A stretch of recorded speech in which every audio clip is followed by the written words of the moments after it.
Hey guys, I'm Jada. I'm Kiana. I'm Erin. I'm Victoria. And I'm Milo. Thank you guys for choosing to do our module on middle schoolers with obesity.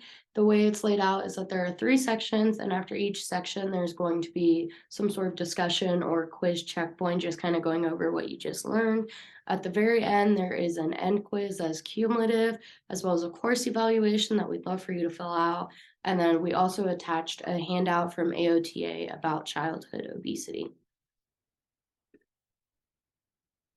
So first we have our introduction. So it gives a breakdown of occupational therapy's role in addressing childhood obesity, as well as our scope of practice in relation to the occupations that are typically affected due to obesity.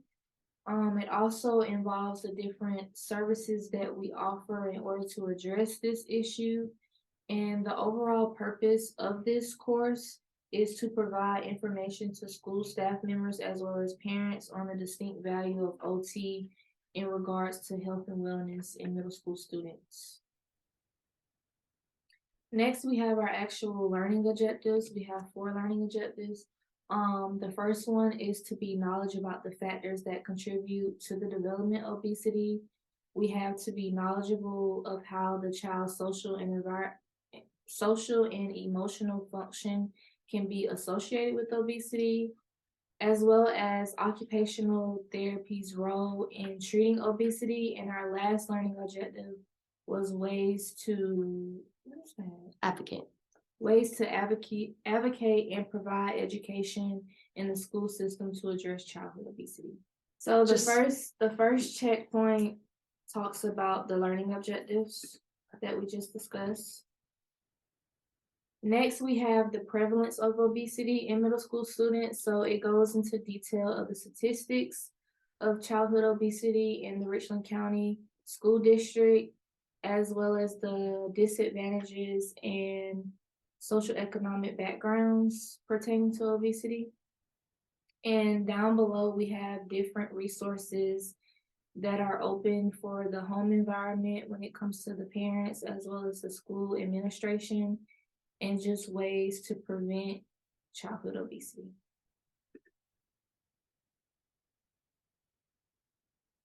So now we have our surprising facts about obesity. So this will just be a discussion post of you explaining what was very surprising to you. So now we're on the mental health and obesity module. I talk about how mental health is a touchy subject and most try to avoid discussing it. It is a hard subject to talk about, but in order to improve the mental health crisis, these issues need to be discussed and normalized. I talk about the misconceptions about mental health, such as they will grow out of it, they don't have anything to be upset, or they're just wanting attention.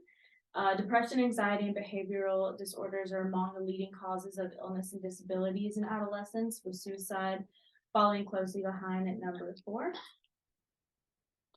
So there are lots of myths and facts about mental health. So there are a couple of myths and facts that might be surprising, might not be surprising to you. There are ideas listed from the U.S. Department of Health and Human Services about ways that you can show your child that you can support them if you realize that they might have some mental health issues, such as reaching out, letting them know you're available, helping them access mental health services, and a few others.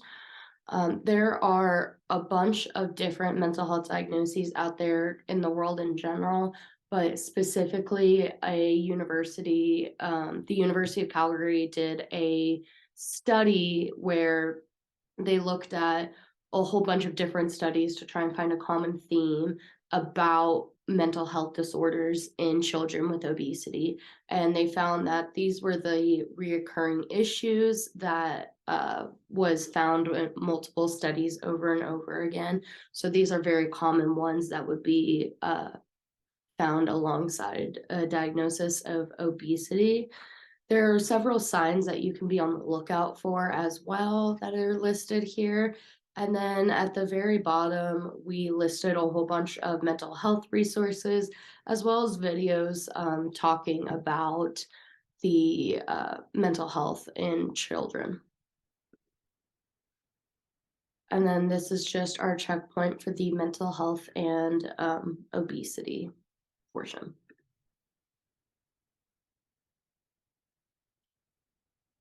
Okay, for our third learning objective, we cover how OT has a role in treating childhood obesity. And we cover how OT services and interventions are important for the prevention, treatment, and management of obesity in middle schoolers, as well as how OTs promote meaningful occupational outcomes and encourage motivation for overall health and wellness. We also cover different assessments like the COPM and VEX depression inventory, which are assessments that are often used to assess a child's overall occupational performance as well as their physical and mental needs. And with obesity having the potential to limit a child's ability to participate in meaningful occupations, we talk about how OT interventions mainly address participation in outdoor activities, as well as play, healthy eating habits, routines, leisure activities, as well as community resources, safety, and family dynamics. So going back to our objective OT roles in treating obesity, according to the CDC, in the last 30 years, more children are considered obese, with higher rates from existing from lower socioeconomic status, racial, ethnic populations, and those with disabilities. Occupations can be affected by obesity in childhood and can include play, physical activity, participation in school, and meal times. But OTs can address these problems with physical mobility through participation, the psychosocial consequences of being bullied at school and elsewhere, and the importance of maintaining occupation routines with parents and caregivers. Occupation therapist practitioners can provide services addressing childhood obesity in various settings, from school-based to primary care to community-based programs. Practitioners have tools and frameworks to promote health and healthy lifestyles, including facilitating enjoyable physical and social activities, strategies with decreasing weight and bullying, and culturally appropriate healthy food preparation and meals. And then we just have 2 additional videos to just incorporate some of the things we said, and then some more additional resources.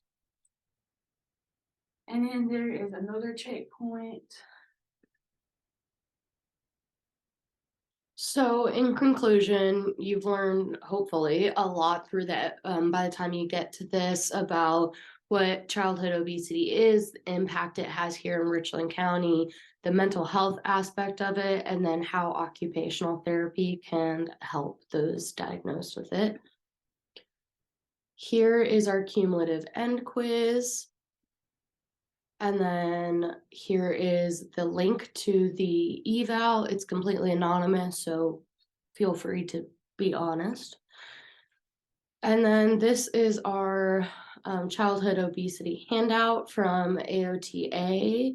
And it just goes over a lot of what we talked about. It talks about childhood obesity. It kind of breaks down some of these words like occupational performance, and it gives examples of how childhood obesity can affect these particular areas. And it talks about who's most at risk, how does it impact that social and emotional health, and then the different interventions that can be completed. So thank you guys, and we hope you enjoyed our module.